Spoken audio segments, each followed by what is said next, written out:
Hi guys, it's Sam here with Bargain.hunting.blonde, and today I'm bringing to you a video about my unpopular luxury opinions. So I am always chatting with you guys, and I know sometimes we all differ on opinions, which in the luxury world is totally fine and what makes your fashion and style unique.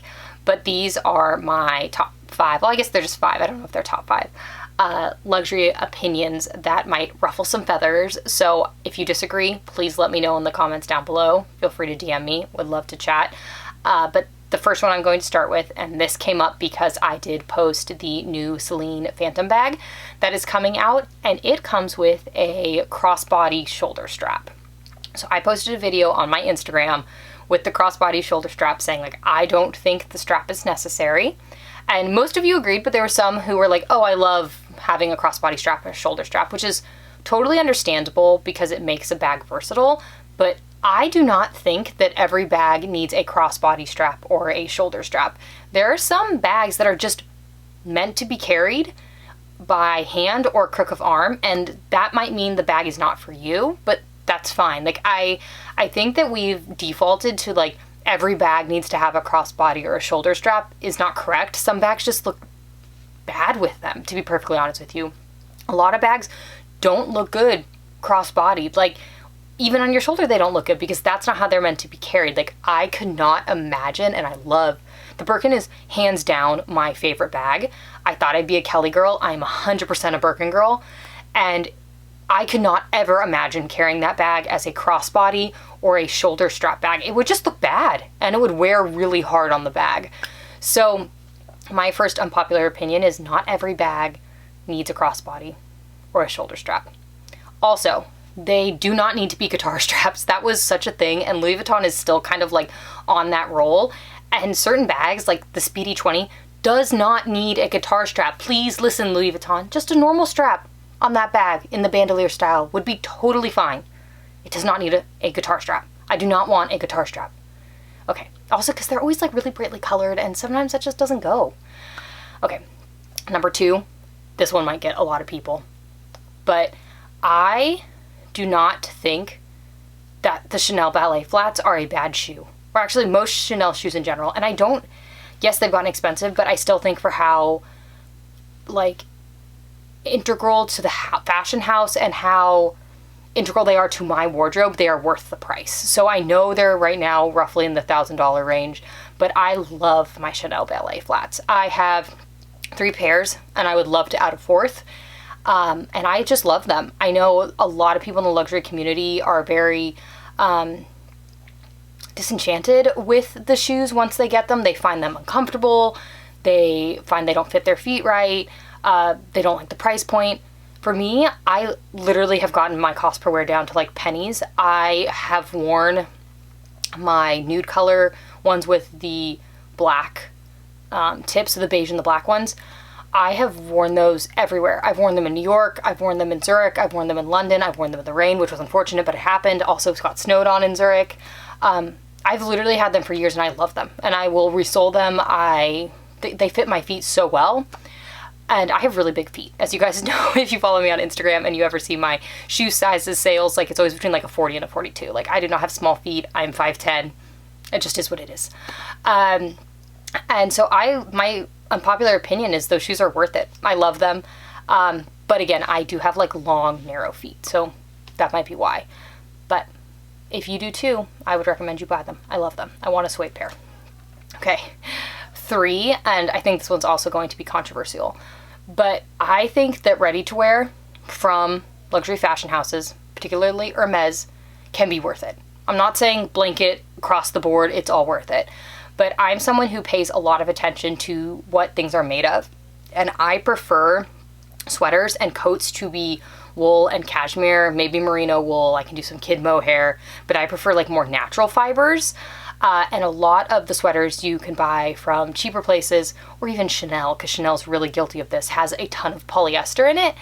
And I just prefer natural fiber sweaters. I find they last longer, they wear better. They're more durable actually over time, washing them and dry cleaning them. So I think that ready to wear from certain fashion houses can be worth it, but you have to look at the tag. You have to see what it's made of. You can't just assume that because it's Chanel, it is good quality. I have been hoodwinked by Chanel before. I do have a sweater from them.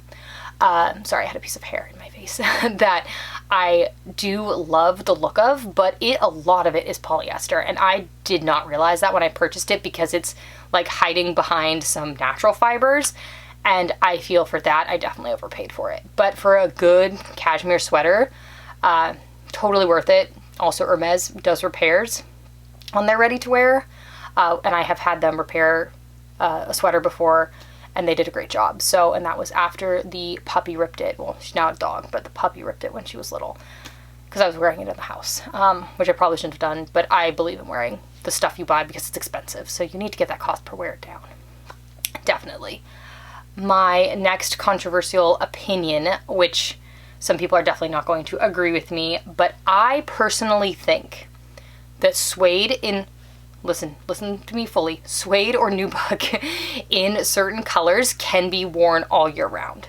So let me set the scene for you with one of my new purchases to me, my Marge Sherwood, Marge Sherwood Boston bag in the East-West style. This is in chestnut nubuck, and imagine this really cute bag with a white sundress. Adorable.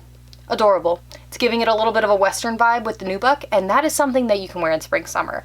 So I think if you have the right color suede, you can definitely wear it, or nubuck, this one's nubuck, all year round. And I think that's something that people don't think about when they're buying suede. They're like, oh, that's just a winter material, and it's not. And then my last one, I had to look down to make sure I had covered them all. Oh no, I have two more, sorry. I'm going rogue here. My second to last one is, to me, that black bags are not a necessity in everyone's wardrobe. That sounds very controversial, but for me, I have black bags, and they are probably my least worn neutral color. I love a good brown. I love another good brown. I love browns all around. I mean, basically these are all brown there. Louis Vuitton, that's brown and black, but mainly brown. There's navy, love navy as well. I love a tan, but I just don't wear a lot of black. Black really washes me out. I'm very pale. But part of that is I wear sunscreen all the time. Part of that is just my heritage. And then part of that is I am an attorney and I never leave my office. I feel like sometimes, including on the weekends. I'm filming this on a Sunday, and I just got off numerous calls about settlement for a big case. So I work all the time. And I just get washed out in black, so I don't tend to wear a lot of black, and so then I don't tend to buy a lot of black accessories, and then I don't think about wearing my black bags as much. So I do not think that a black bag is the end-all, be-all for everyone's wardrobe. I think you really need to know what works for you and what you're going to wear. I wear a lot of white tops and blue jeans, and so hypothetically, I could easily put a black bag in there, but instead I normally go for a navy, I go for a brown, or like a pop of color. So I just don't gravitate towards black.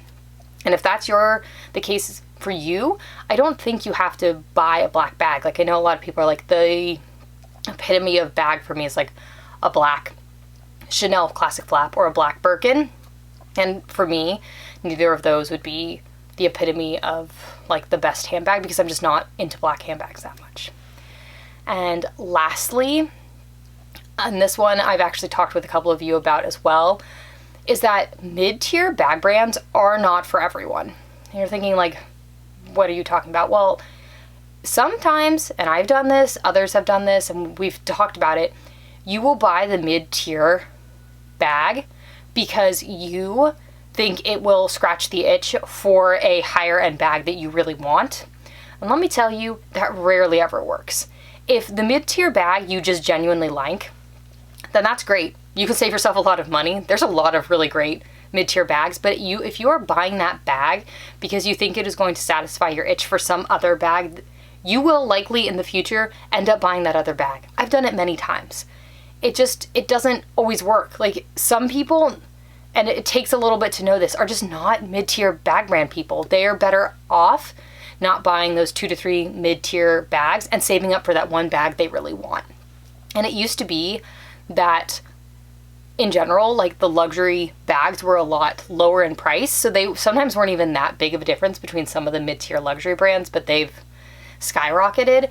But even then, for certain people and for what they want, it makes more sense to not buy now. I guess it's more like 3 to 4 mid-tier bags and just get that one.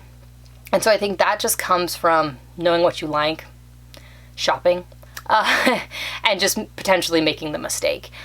For me, I've definitely done that before, and so I've sold off some of my mid-tier bags, but then other mid-tier bags I just really like. Like, I really love my Le Tonnerre bag. This is great for me. I would not spend the money it would cost to get a bag that has a lot of raffia on the front. Plus, I have actually never seen a bag that looks like this with raffia on the front. So, that helps. And I do find that a lot of the mid-tier bag brands are adventuring out a little more with styles and materials and all of that. So for me, it works, but if it doesn't for you, that's fine. You don't have to buy into the mid-tier luxury brands just because like everyone else seems to be doing it on TikTok and YouTube. But those are my actually 6 unpopular luxury opinions. I would love to know yours. I think my most strongly held one is number 1, because I rant to my husband a lot about that, because I just don't understand why certain bag brands come with crossbody or shoulder straps. Like, it doesn't even fit on your shoulder or crossbody. Okay, I could go on, but I will not. I would love to know your unpopular luxury opinions down below, or feel free to DM me. Thanks so much for tuning in today, guys, and I will see you in my next video. Bye, guys.